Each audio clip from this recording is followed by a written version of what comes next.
Gathered at PS 89 here in Brooklyn for a conversation with the U.S. Secretary of Education. News 12 Samantha Cheney at that school today. She's got more on how the Secretary plans to work directly with families around the country and here in the borough to improve pandemic recovery efforts.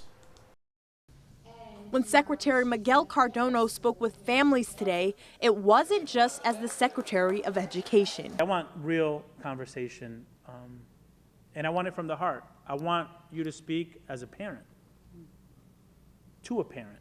His goal to connect with families in attendance is an effort to understand their experiences during the pandemic and to learn what improvements are needed across the country. What I saw here today was an example of what we want to see across the country. We have parents who are part of the fabric of this school's leadership and the decision making, and as a result, their voices are heard.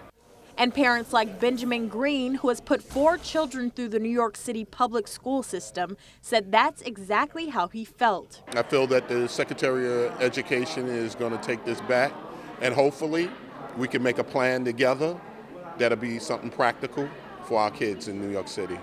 And when asked what changes they want that plan to include, the parents said mental health services, small classroom sizes, more support for school teachers, and more funding. And the secretary said these changes will only be made if empowered parents are involved.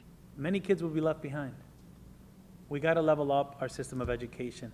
Parent voice matters now more than ever. After hearing today's concerns at PS 89, Secretary Cardona says he plans to continue traveling around the country and listening to parents and children who were impacted by the pandemic.